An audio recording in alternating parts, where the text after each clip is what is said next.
Well, I think it's pretty ridiculous that any politician would say that they don't believe in gay marriage.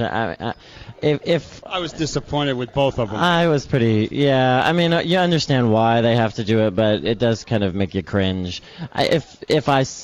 Being a white person, said that I wasn't allowed to marry a black person, a black woman, everyone would say that that was horribly racist and un-American, and yet here we are, you know, like, gay people.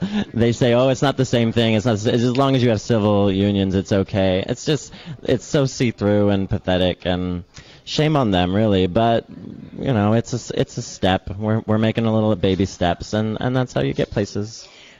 You know, at About Face Theater, we are engaged in training the leaders of tomorrow and providing guidance in terms of the LGBTQ youth and their allies. And we're hoping that we're going to create a new generation where hopefully the kind of wisdom that Taylor's talking about will prevail in the next generation. So that's where we look to.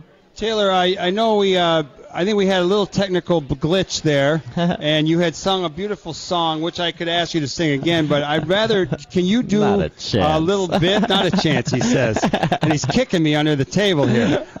Can you do a little portion of the play? You have since it's a one-man show. Well, you know what? I won't actually do it because it's so much about being in the theater, experiencing it all, like right there. And if you take a little bit out of it, because basically, don't do it. Just tell us more about it. What my work is really about is an exploration and kind of an attack on homogeneity.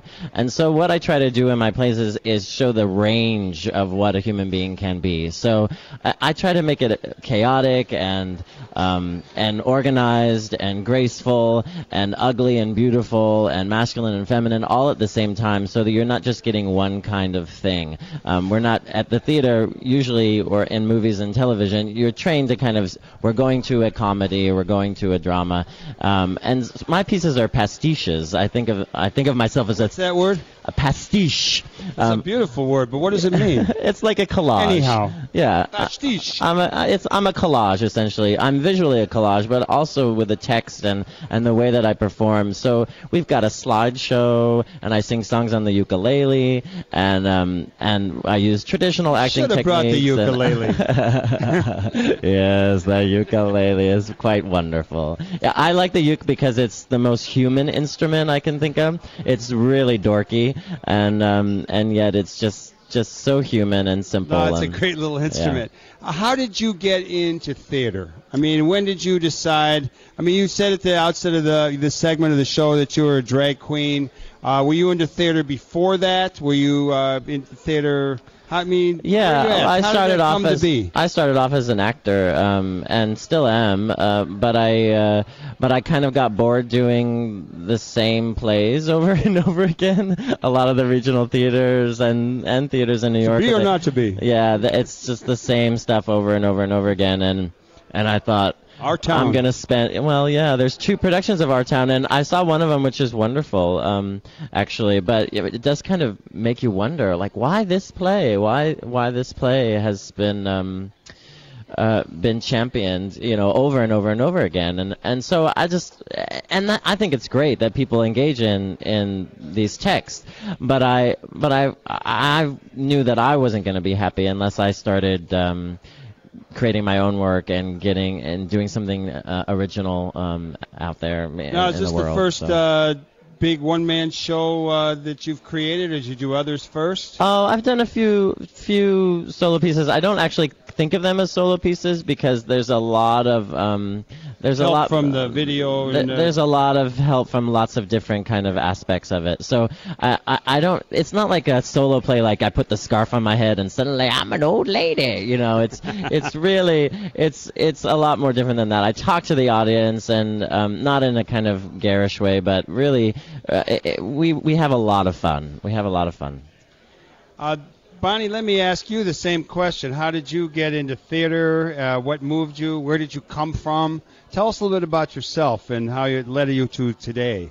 Well, I'm a writer. You know, ever since I was a kid, I was a writer. And when I was small, I played the saxophone. And so they put me in the pit band, you know, of musicals. And so I came at theater actually from the orchestra pit. And when I got to college, I realized, oh, you know, actually people write those things, you know, up on stage that I was playing in the band. So I started writing plays. And the crazy, you know, life is crazy. And it turned out that my last year in college was the first year of this new playwriting teacher named Paula Vogel at the school where I was in college. And Where was that? That was in Brown University in Providence, Rhode Island. And she was 33 years old then, and she, of course, has gone on to become a Pulitzer Prize-winning playwright and one of the most important gay writers of our generation. And I've been fortunate to have her as a mentor for over 20 years. And so she immediately got me really involved in the theater, and I have done all different kinds of theater. I've run very alternative spaces in Brooklyn. I've worked for Hal Prince, who's a amazing Broadway director and producer. I've worked in Denver, and for a long time I was the associate producer at the Public Theater in New York. So I've been blessed with being able to do theater, different communities of different sizes, and I really believe in its ability to change people's lives.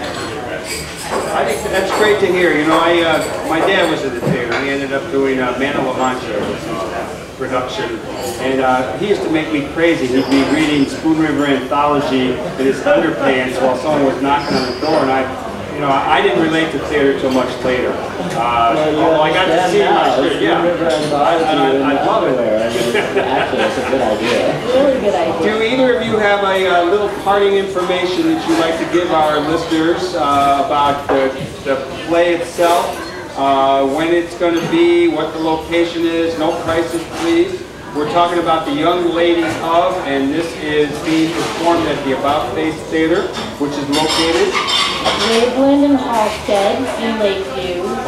Please go to our website, aboutfacetheater.com. All the information is there, aboutfacetheater.com. We're Taylor's only here until the end of the month. Please come, it's extraordinary. He's a great artist. Taylor, sing one line from the last song you did. Just give us the tailing out, and then we're going to bring up our next guest, who will be Katie Barada, talking about trade with Columbia. Okay, this is what I'll do. I'll do a little line from another song, The Revolution Won't Be Masculinized, since it's your radio show. I have a feeling you'd like it. The revolution, it won't